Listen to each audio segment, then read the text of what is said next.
Storygram Network. Hosting for this podcast is generously provided by Transistor at transistor.fm.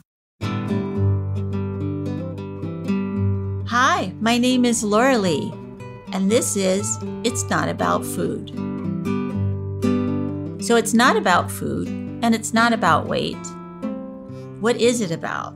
Everything else, because it's never ever about food or weight, never ever, not even one time, not ever, ever, ever.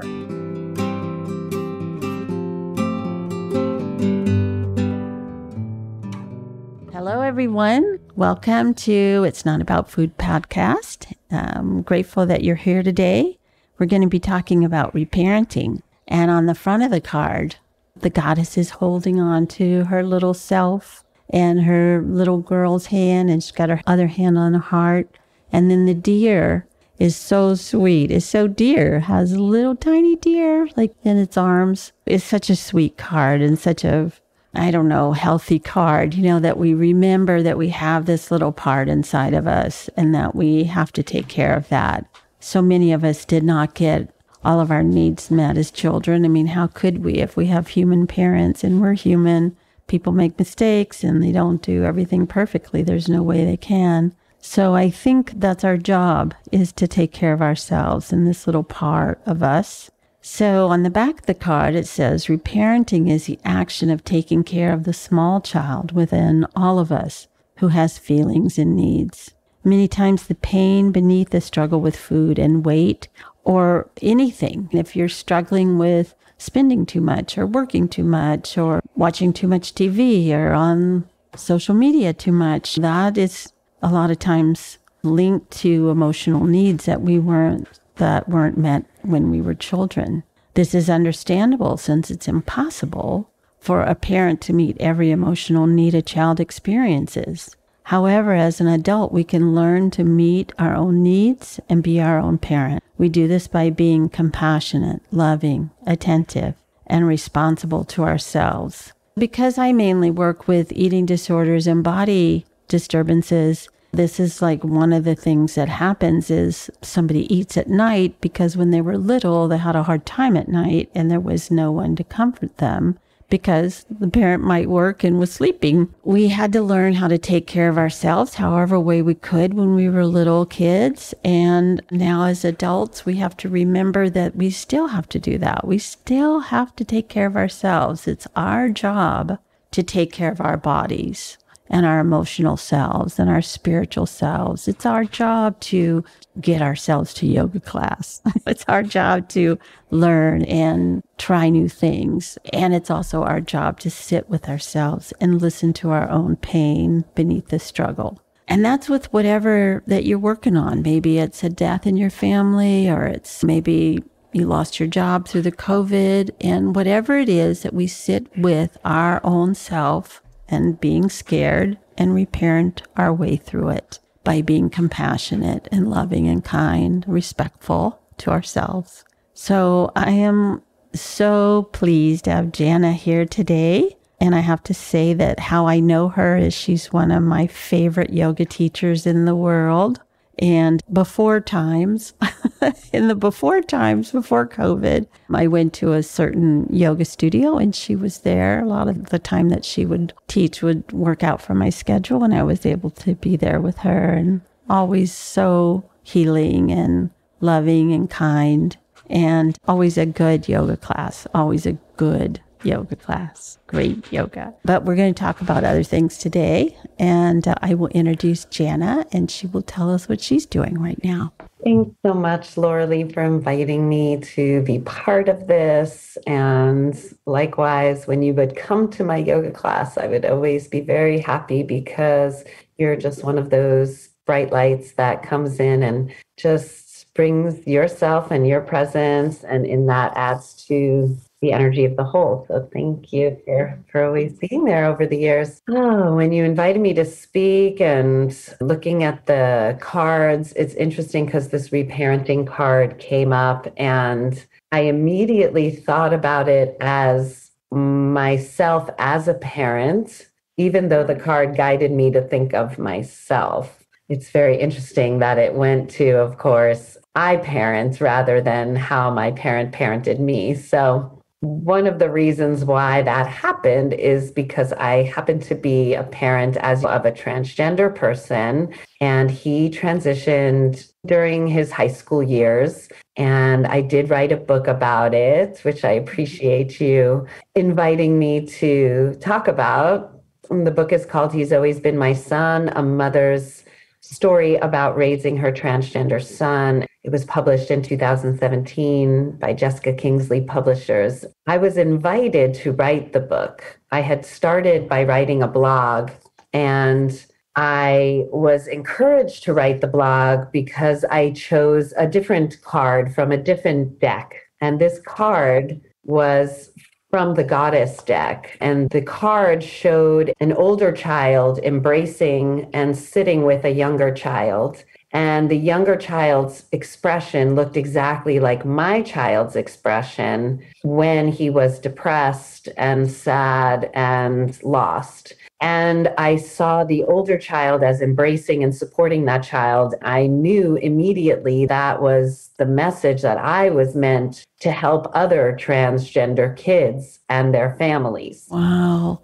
Beautiful. So divination. I can feel the emotion of it coming up even now. There's so many stories we could tell, but the one thing that came to mind when I pulled that card is when I witnessed my son go through his surgery to change his body to a male chest. And when I saw his bandages removed, it was as if I was watching my son be reborn. It was as if I was giving birth again. A similar emotion, and I never imagined that I'd feel those emotions other than at birth. And so I called it a rebirthing, and I thought a lot about how I would have to reparent in a way this person who now I would be relating to as a boy and having a son. And before that, I had a daughter. And what does that mean to parent a son versus parent a daughter? And myself and my husband, we went through these iterations of, oh, now I have a son. What does that mean for parenting? And what I realized is I didn't really need to change much, but yet there were things like my husband and I, we certainly believe in giving factual information and having conversations about safety and consent and all of that. And so I had the talks about having a daughter and what is it to be a girl and be out there, and whether you're gay or straight, you still have to be aware of these things. And what I didn't realize was at the time of giving that talk that my son would need another talk when he was older. And my husband, I said, yeah, you could give that talk to our son now. And he was confused, saying, well, I never had a talk from my dad. And I said, we could change that pattern now. Yeah. So it brought up just a lot about how we were taught to be a woman or a man and our gendering, and then how we wanted to do it differently, knowing that our son would need guidance and support. We did go through some of that in working with other parents. I see that many of us go through these challenges of how do we relate to this person with regard to their affirmed gender and this new role we have as a parent. And is it new, or are we still really parenting the same person, but in another way with regard to their gender? What changes with regard to their gender? Yeah. And the person, the heart of the person or the soul of the person is the same. He's still your wonderful child, no matter what. And as hard as it is I don't have a transsexual child or transitional child or anything like that, transgender, nothing. But I know that he wanted to be called a different name. And I thought, I just can't do that. I just can't do it. And I did do it, just even getting the pronouns right for the world to do. And that's such a small part of the whole thing, of the whole person's transition.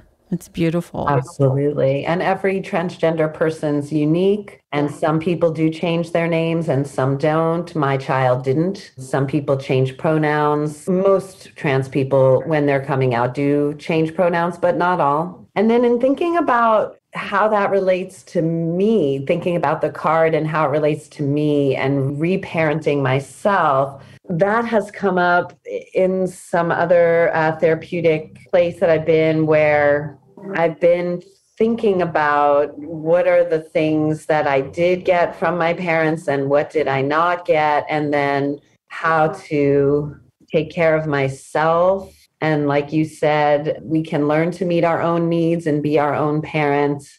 I realize that for me, it's very difficult to make mistakes or to not be seen as being good at everything, to be seen as someone who could make a mistake and to be vulnerable. And when I dove in a little bit more, I realized that it was just difficult for my mother never admits that she is wrong. And she had high expectations of me doing it. And if I didn't do it right, then I would get in trouble. If I didn't do the right thing the right way or get the good grades, or the expectations were high. They were high because she believed in me, which was great on the one hand, but also was hard to live up to on the other hand. And so now when I make a mistake or I have a problem, I want to fix it right away. And it is challenging to first recognize it and then also to find the ways that I can, again, give myself that support, like you said, to reparent myself. Yeah. I tell my clients a lot of times, your parents were worried about you. So you had to do things sometimes different than how they did them because they didn't want you to go through that struggle. But it looked like they were just critical or not forgiving for you. But it really came from actually a very loving place. It just came out weird. And what you can do for yourself is say, it's okay to make a mistake. It's okay to not do this perfectly. It's okay to have a problem. I'll figure it out. Tell yourself you love you, you got your back, you're here with you, and change that critical parent voice that it doesn't help anymore. You know, if it would have helped, it would have helped already. Yeah.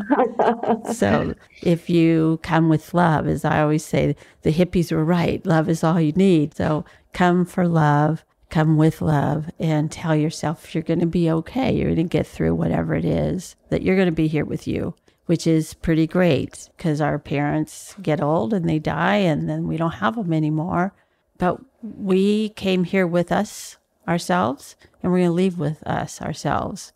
So we're the constant. We are the constant. And like with your son, no matter what in his life, he is with him. So beautiful. And he has all of these memories and all of these things that happened to him, and they're all valuable and they're all perfect, all fine, whatever it was. And you being his mother, you have all the memories of him in his other life and then in this life, and they're all the same life. It is all the same. And I love that about just knowing that as a parent, we get to have our kids, when they get to be adults, reflect back to us. And then we can reflect and reflect. And what he said was all that he has been through has made him who he is today, which is a beautiful integration of his experiences, which weren't all easy. Yet, and it's the same for me. And I can look back with that and say, yeah, whatever I went through, it got me to be who I am today. And it wasn't all easy and it wasn't all fair or this or that. And to release that expectation of anyone doing anything wrong.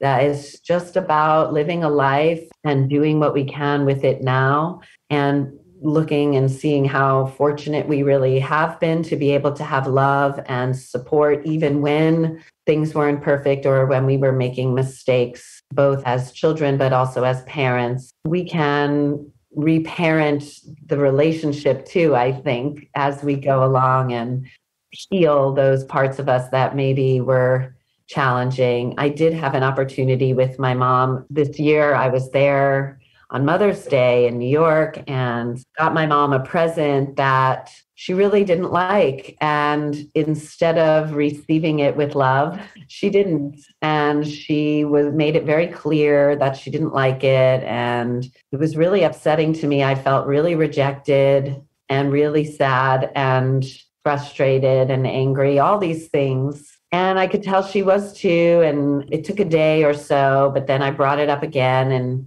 I told her how I felt. And she started to make excuses a little bit about how she was feeling about it, and then realized, okay, she did say she was sorry. And that really helped. And it helped me to open up to hear her side of it and to understand why she was upset about the present and why she didn't like it. It really helped me to hear those words, I'm sorry, because she was able to acknowledge that there was a hurt instead of explaining why, or only explaining why, which doesn't always help us when we're hurt. And then I was able to talk to her and to hear why she didn't like the gift and why she reacted the way she did and what would have made maybe better. And so it felt really good to be able to talk that out and bring ourselves around to some healing. And I felt that I was really taking care of myself in that moment, because I could have just let it go and just let her be her and me be me, and we would have gone on and it would have been fine. But I think we did clear some air there, and hopefully will help for future time on both of our ends being able to be more appropriate for each other. Well, I love that. She was taking care of her inner child without even knowing it by saying, I don't like this for whatever millions of reasons. And you were taking care of your inner child by telling her, well, this hurt. So what was going on? So everybody, the parent and the child and the parent, everybody's taking care of themselves, which is so much greater than, forget it, I'm not going to even deal with it. And then later it blows up in your face or in whatever. Storygram Network. Welcome to One Media, One Media. When you're whining with nurses. It's a place I like to call The Bleed. My name is Laurelee, and this is It's Not About Food. The art of being yay isn't just something he developed. Storygram Network. Or it comes up again, and then it's another hurt on top of a hurt instead of us clearing air. And yeah, I learned a lot. In my family, it's very important. When I was growing up, it was very important to say I love you to the other person. And when you come in the house, you say hello to the people in the house, you give a kiss. And then when you're leaving the house, same thing, you say goodbye and you give a kiss goodbye.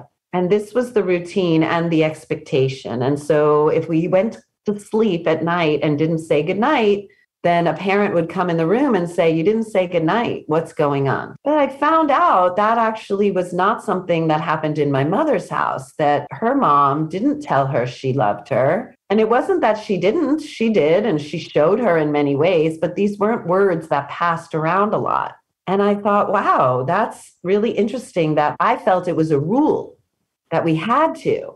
And I brought that to our family as a tradition also. You always say hello and goodbye. You don't just leave the house without connecting. And we say, I love you. And we do these things. So interesting that I didn't think of it as that wasn't already the pattern, that my mom and dad somehow established that pattern. And I realized, oh, maybe it was because she wanted to make sure that we all felt that. And maybe she hadn't felt that. That is so great. And then you gave it to your son. Yeah, we gave it to our kids as a pattern. And pretty much we all had that. I wonder how they'll be if they'll have kids and they'll pass it on. But I liked it. I think it was really important to be able to be connected in that way, the coming and the going and the acknowledging. I remember when my dad died, he died young, 58. And one of the first things that I thought of was that we said, I love you as our last words, because that's what we did.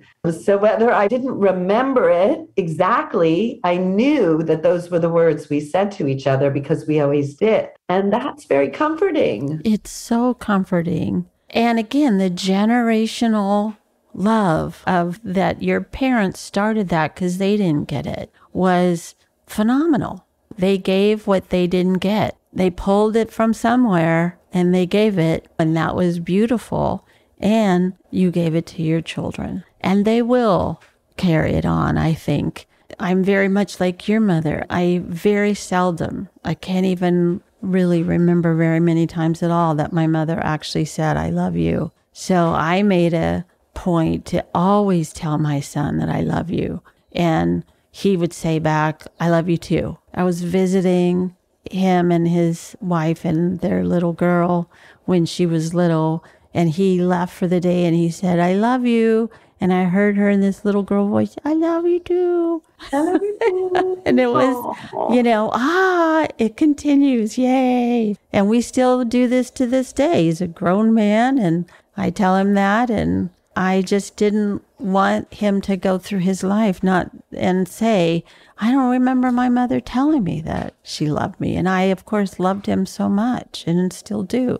And I did the same with my mother. I started doing that at some point to her. So she didn't always, hardly ever said, I love you too. But it didn't matter to me. I wanted her to know that I loved her. Yes, I feel that same way with my mother-in-law. She is also of that style that just doesn't say it easily. She shows her love in other ways, but she doesn't say it easily. And my husband's father passed this year. And I said, you're just doing such a great job. I know your father would be proud of you. And he said, I don't know. He never said that. And I thought, oh, wow. Always knew that my parents were proud of me. They said it. They didn't brag about it. They didn't overly effusively tell me, but they did. And they showed it too. And I am so grateful for that and reflect to my husband that he didn't get that. And he said, yeah, I just depended on myself for how I felt about myself. And I thought, wow,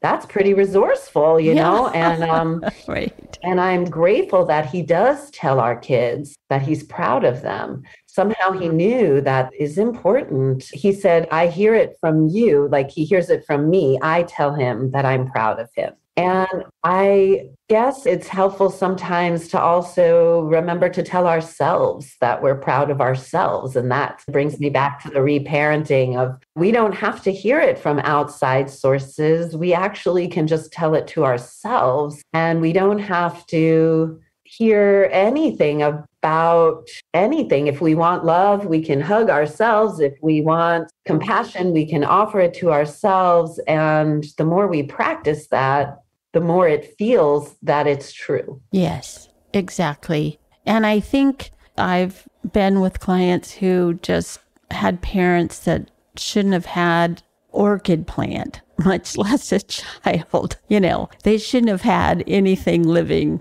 in their lives. They just didn't have the skills. But yet my client, they know what a good parent is, even if they didn't have one in front of them. And I draw on that they know, how to be kind to yourself. You know how to be proud of yourself, how to love yourself. And it is imperative. We live in a culture, that's all stuck up and you think you're all that. No, we have to have self-love or we can't get through this. Life is hard. And we have to give ourselves a lot of love and compassion and respect.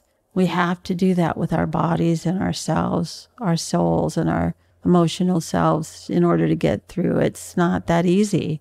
So we can pull from that people get it from somewhere. They'll say, well, I don't even know anyone that loves me other than my dog. And I'm like, that's a great example.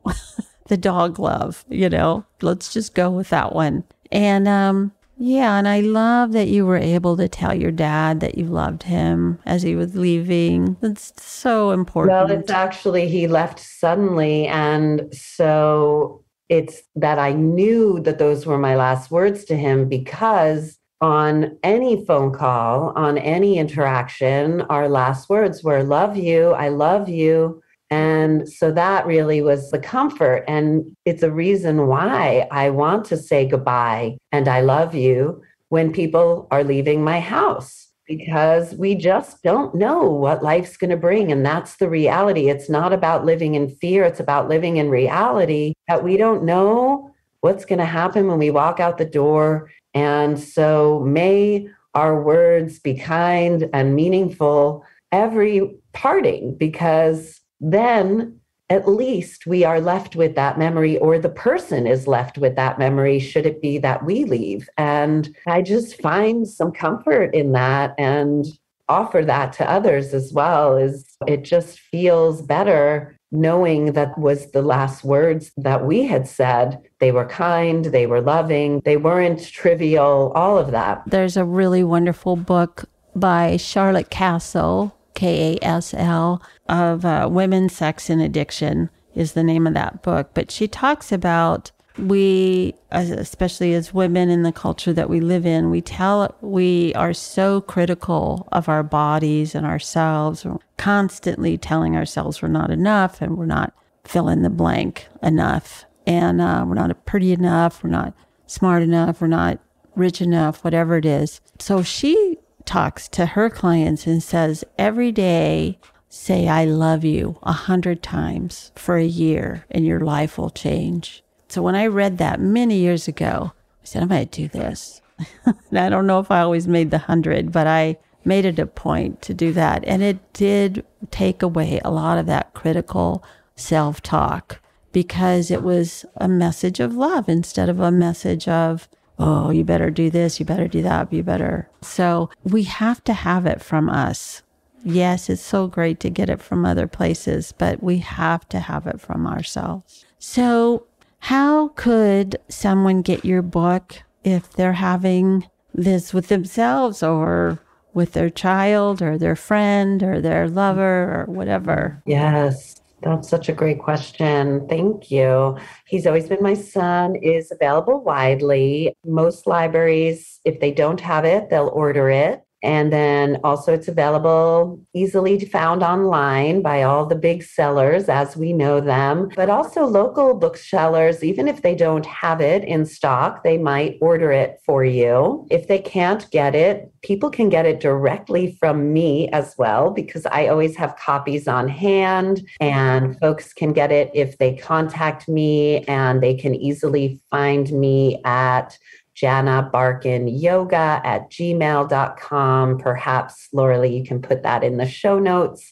And they can also find me through my website, which is the same as the book. It's www.he'salwaysbeenmyson.com. And there's no apostrophe in the website address, but it is in the book name. So I'm easily found and would love to get the book to anyone. And if you get it directly from me, I will sign it and send it. And so that's a really nice way. I've had trans men who have seen the book at conferences or book signings, talks I give, come to me and be weeping that this is the title of the book. And it's usually because they did not have that acceptance in their home. And so if we're talking about reparenting, I think when a parent or a loved one has someone come to them, come out or let them in on their very personal feeling of being transgender, being non-binary, being anything other than that sex they were given at birth, it does really behoove us to think deeply about what are the parts of us that perhaps were rejected when we were children, and to go back into that as we monitor our own responses to our loved ones. We were all gendered. We were all taught how to be with regard to our gender. Some of that fit us, some of it didn't. We got messages about that. And I hope that we each can reach deeply into ourselves to consider that and society's expectations around gender, and then to really listen to the person and to open our hearts to that person's inner lived experience, knowing that I cannot know what my mom was experiencing unless we had a conversation. And I can't know you and you can't know me unless we have these conversations. And I also can't know my child, even though I think I do. And I have all these expectations of how my child will be as an adult and how my life will be as a parent. What does that mean if my child is transgender? What does that mean about me? Or if my spouse, I really can't speak to partnerships as much as I can to parenting. I think that in a partnership, it's even more complex because there is that piece of who we love and who we are that is so intrinsic that if we truly are attracted only to one body type or gender, and then our person transitions, I can see how that could be very complicated, even though in their heart of hearts, they are that person. It's very complex. But as a parent, I know that I did not want to know the gender of my child. I did not get my child's gender revealed to me before birth because I wanted to bond with the child regardless. I also didn't do a lot of the testing, genetic testing and such, because I felt that I just needed to bond with the person as they were and not have any preconceived expectations, and that I would be able to handle whatever outcome there was. And here we were, taken on a journey that was unexpected. And you met the person, it sounds like. You met the baby. Met the person. Yeah. Met the baby. And the baby was wise from the start and led us on a journey I couldn't have imagined. And so grateful that I somehow did have the wherewithal. So I do credit my family life. The way I grew up somehow brought me to be able to be that parent. Well, let me just say, as a person seeing you and hearing about what you went through before today, I just felt how strong you were, how loving you were, how accepting you were, which is what we wish, we hope we all can be, not only for our children, but for ourselves as well. And it was beautiful learning. I think we had a talk about it one time, and in the dressing room as we were getting changed or something, and telling me about it and the book and stuff. But to me, that you take whatever path that your child takes, you support them on that path, and ourselves too. We support ourselves on that. And you're right, it's the other people around us that have a hard time with stuff, and we have to be with them and their hard stuff about it too. And tell the truth, talk it through, see if you can get to the other side. Absolutely. And so appreciate that reflection. Really appreciate that. So would you read the last part of the card? Today, I will ask myself these 4 questions. What is my inner child feeling? How is she trying to cope with these feelings? What does my child within really need? How can I give this to myself? I will then do whatever I can to give myself exactly what I need. The last part of that, I tell my clients, well, my child needed a hug. It's like, give yourself a hug, get a hug, do whatever you need to do to get that. Give yourself love, give yourself acceptance, give yourself respect. You may not have gotten it, and you may not get it from others, but you can get it from you. Do whatever you need to do that. Thank you so much for being on the show today. Very, very needed in the culture that we live in right now. Thank you so much. I really appreciate the opportunity and can't wait to hear the response out there. I know, I really believe that when we share our stories, we are often giving voice to the voiceless. Somebody is feeling this way and hasn't been able to express it, and we hear the common threads, even though we are each so unique. So thank you so much for being a place where people share these thoughts and feelings, and look forward to listening to more of the podcasts and your voice. We'll talk to you later, Janna. Thank you. Thank you for listening. You can find me on all the social medias at It's Not About Food. And if you would like to get the show a week early and ad-free, you can become a member at Patreon. Search It's Not About Food podcast. Thanks so much.